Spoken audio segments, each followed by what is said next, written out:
Welcome to the ETV Podcast with Eric the Violinist, a podcast made of conversations with everyday musicians doing amazing things. Today I talked to Sarah Cook, a cellist who is certified in the Alexander technique.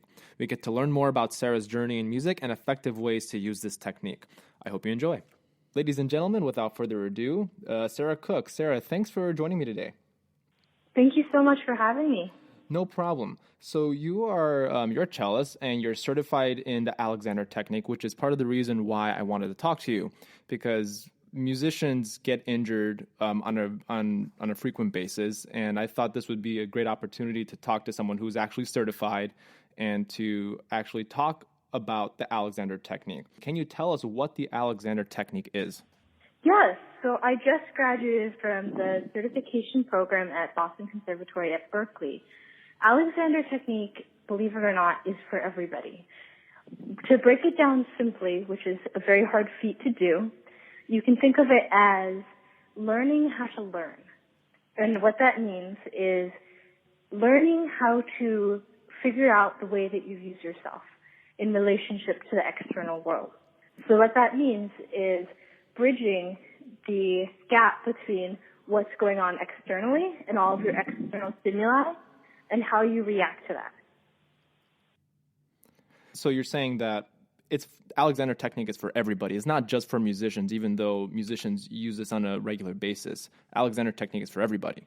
It can be. It can be for whether you're a doctor or if you're a dentist, especially if you're doing something physical, bricklayers, or a lot of performing artists use it because they are using their bodies like athletes.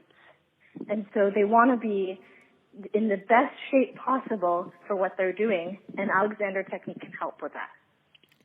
So what have you found in Alexander technique that has helped you specifically? So many things. I think the biggest thing is that it's changed the way that I practice. It's changed how I think about practicing. Often when we think about practicing, we're obviously trying to get everything perfect, but we're not thinking about the way that we're using ourselves to achieve what we want. So even though we have to make a shift, or even though we have to use our bow a certain way, I think teaching now is slowly changing to become more and more of, well, how are you doing what you're doing? And Alexander technique for me has really helped to break that down into what am I doing with my arms? How does that relate to the way I'm using my feet? How does that relate to the way that I'm using my overall body as I'm sitting playing the cello? A lot of it is just being aware, awareness of your body and aware of your surroundings and your environment and how you're reacting and how your body is reacting to those environments, wouldn't you say? Yes, very much so. A lot of it is, so making very quick decisions on what you're doing, whether that's you miss a shift. How do you recover from missing a shift without stopping immediately and being very frustrated in your practice session? Because when you get on stage, you have to recover in a blink of an eye. I want to ask you what top 3 things you can give advice on for players who are struggling with releasing tension or just being more aware of their body while they're playing. So the biggest thing that I found very helpful for me is something called constructive rest or lying down work. The easiest way is if you have a yoga mat or if you're comfortable lying on the floor, carpet, or even your bed before you go to sleep, if you can lie down and just do nothing. Don't play on your phone, either listen to some music or a podcast for 5 to 10 minutes. And that amount of time where you let your body rest and you're not trying to do anything physically, you're just letting your body be supported by the floor. That kind of rest will allow yourself to be rejuvenated and refreshed for your next practice session. Now, that's number 1. Number 2 is the idea of taking mini breaks. Often when we're practicing, we think, okay, I'll set out an hour. I'll practice for 50 minutes and then 10-minute break, or 25 minutes, 5-minute break. But within that, if you're constantly playing that entire 25 minutes, that's very taxing. If you can find little moments of time, whether it's a rest between a phrase, or even recording yourself. And during that time, if you can notice, what am I doing with my body when I'm allowing myself those 30 seconds of rest? Am I holding my arm the same way I would hold my violin when I'm playing? Do I need to do that? Is there a way when I go to retake my bow, could I allow during that split second of retake, my elbows and my shoulders to rest? You're not relaxing, but you're allowing your muscles to do less work in that quick split second. Yeah, so you're being more efficient. So you're being more efficient with your practicing. You're not practicing the same thing over and over again mindlessly, but you said something very interesting. You said something about recording your practicing and how you practice, let's say within the 25 minutes or within the hour. Yeah, so in relationship to recording, I think a lot of people will record themselves and want to improve, and they'll ask themselves the right questions, because I think with recording technology, we have become smarter, more efficient practicers. But what we're not doing is during that time of rest during the recording, we're not allowing our bodies to rest in the way that we should be, whether it's resting the violin and our arm and allowing our feet to really stand firmly on the floor. I think especially with violinists and violists, if you're standing for 4 hours, you'll notice when you watch violinists perform, they tend to stand on one leg over the other, which is totally okay. And I'm not saying one is bad or one is good, but to be aware of that, and in those moments where you can allow yourself to come back to both feet, we were designed as humans to be able to walk on both feet. And so allowing ourselves to come back to both of our feet and feel the support of the floor will allow your playing to not only sound more supported, but you feel safer when you're performing. Yeah, and I know for me, because I used to have a tendency when I was, growing up playing the violin, that I would always be standing on my left leg. And then I didn't realize until I started college is that a lot of the tension from my sound was actually coming from the ground up as opposed to, the surface level, like from my chest up. So I so I think that's important for musicians to realize that a lot of the sound actually comes from the ground up. And like you said, it's okay to be standing on one leg or the other. But what I would also add to that, what's not okay is to be standing on one leg for 4 hours, is what you're saying, right? Going to do that, you're making the choice to do that. You're not doing it habitually. Right. So this is all great. And is there a good resource that people can refer to? I know you have a website. Do you have a personal website that explains all this Alexander technique tips and tricks and any advice? And how can people get a hold of you in case they have any specific questions? Sure. So I have a specific website. It's www.saragcook.com. And I've actually recently made 2 YouTube videos about the Alexander technique. And if you just look up my name on YouTube with Alexander technique, you'll find them. And then again, if you Google Alexander, there's a bunch of resources available to you. There's thousands of books nowadays. In addition to that, I also teach Skype lessons. Great. So what is your favorite book on Alexander technique? Do you have a favorite, or do you have like an author that if people want to get to know more about this technique and being more aware of their bodies?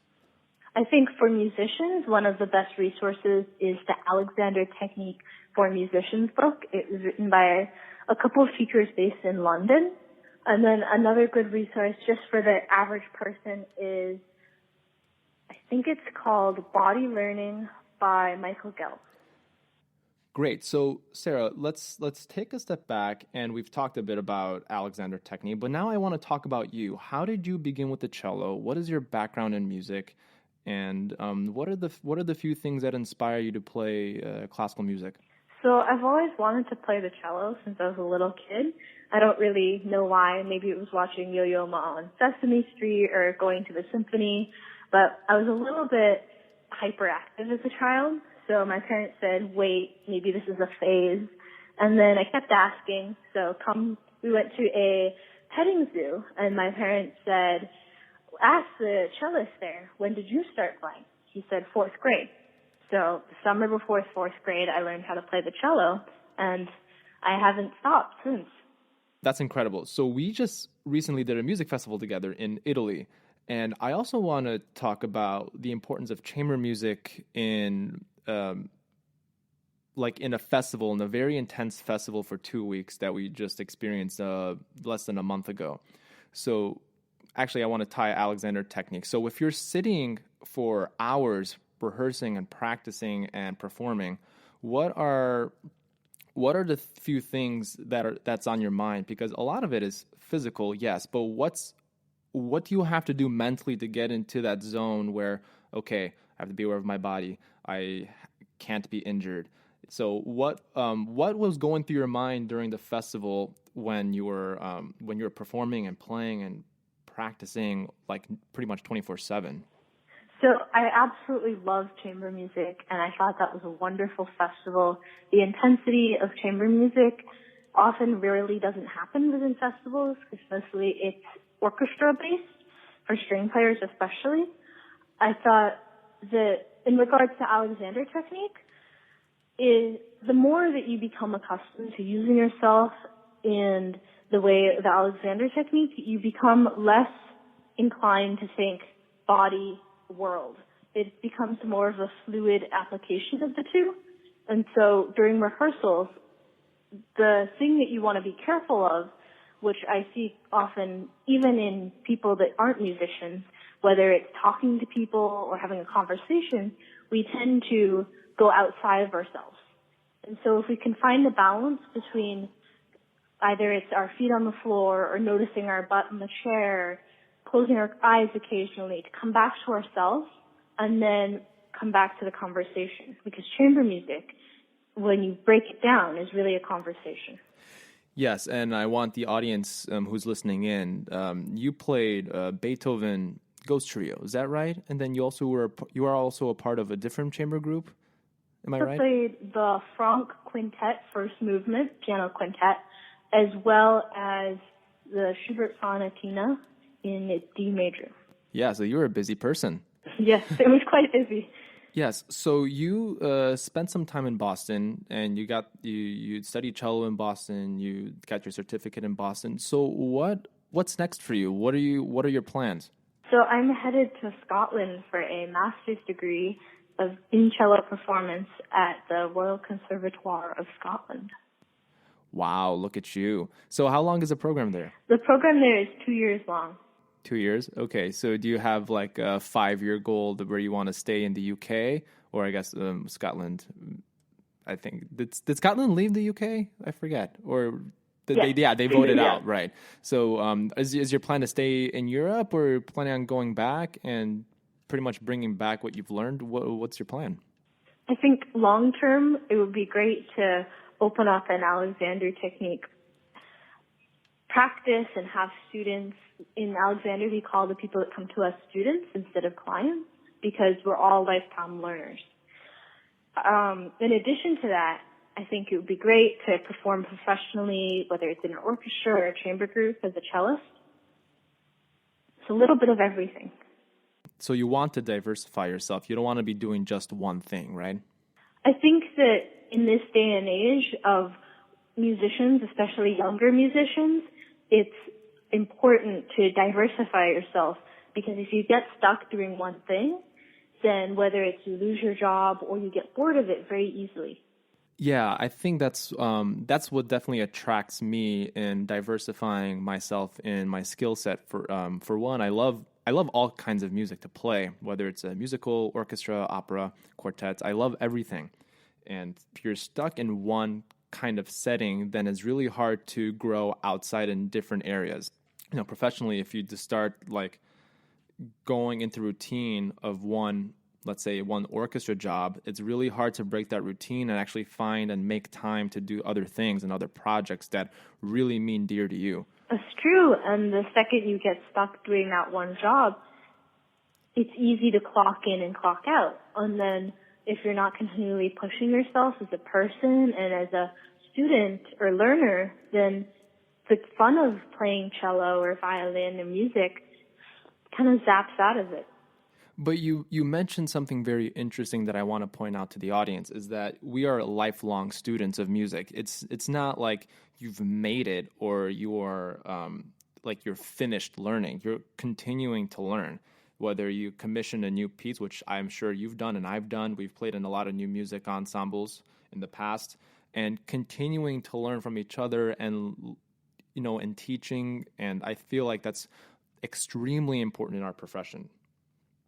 That's true, because in especially music, we play so much music from hundreds of years ago that if we don't keep trying to push the envelope of whether it's contemporary music or changing our performance practice styles, then the music becomes bland and outdated.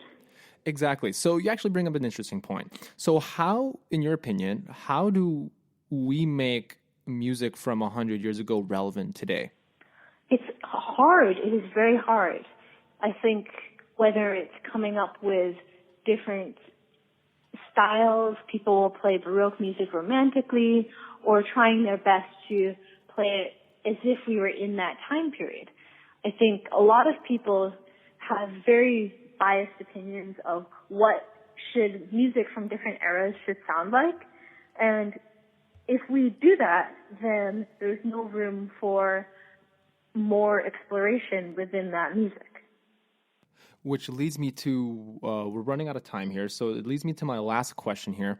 So I've asked this on almost every podcast up until this point, and the question I want to ask you is, what inspires you to pick up your instrument every day? I mean, maybe not every day. I mean, I had somebody in the past that say, I don't want to pick up my instrument every day, but what inspires you to pick up your instrument in general? That's a very good question, because there's so many things that do inspire us, whether it's the people that we're playing with, or it's the music itself, or just the general feeling of playing the instrument, the sound that you can create, the vibrations. Especially with cello, it's very fun to just play and feel the vibrations that your instrument makes on the floor. Is there anything else?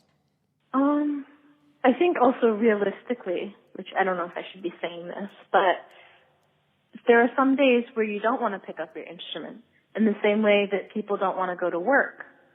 But we do it because we want to improve ourselves, both as people and musicians. Right, because once you treat your music as a job, it's not a typical 9 to 5 job. Most of us have jobs in the evening or in the afternoon. It's not like a set schedule. So there are days where sometimes we get discouraged because we don't want to be playing a particular piece of music, or we're discouraged in the practice room because we're not getting something right. I know I have that many times in my musical career where I just leave the practice room frustrated and not having accomplished anything. And yeah, there are days like that, realistically. But I think the bigger picture is to just be positive and look at the macro and the bigger picture, years down the road. Doing something that makes you happy is more important than to be doing something where you're stuck. Exactly. And I think, too, a lot of people view themselves as musicians first. And if you look at the famous artists that we look up to today, I'm thinking Cellist, Pablo Casals, Yo-Yo Ma, they view themselves as human first. And we often forget that when we're in the practice room. But if you can find other things to do throughout the day, whether it's seeing friends, whether it's a hobby that you like to do, those kinds of things will remind you that you're human first, musician second. Yo-Yo Ma is a big advocate for that. I know friends of mine who collaborate with Yo-Yo say that he's just an amazing human being. He always cares for the person first, and then the music comes second. Because, music exists because we're trying to explore the human condition, right? So that's amazing in a nutshell. So Sarah, I want to thank you for taking the time out of your busy day, busy schedule. I'm sure you're packing for Scotland at the moment, and I'm super happy to hear that you're going and on a new adventure, starting a new chapter. And please keep us in the loop. And I hope to interview you in the future to see how you're doing and what you're doing with Alexander Technique and how this audience on the ETV podcast can interact with you or learn more from you. So, ladies and gentlemen, so Sarah Cook, cellist and certified practitioner of the Alexander technique. And people who want to know more about Sarah, www.saragcook.com. So that's sarahgcook.com. And you, as well as she said, YouTube is a great way to find her videos on Alexander technique. I encourage you to listen to them, watch them. She's very good at explaining things, as I'm sure you just heard throughout this entire podcast. And Sarah, thanks again so much. Thank you so much for having me. It's been a real treat. Yeah, no problem. And we'll talk to you soon. All right. Thank you. Thanks again for tuning in to the ETV podcast. If you like what you've heard, share the podcast and leave me a rating. I want to provide value for you guys as much as possible. And the only way I can do that is if you do these two quick things for me. Until next time, we'll see you later.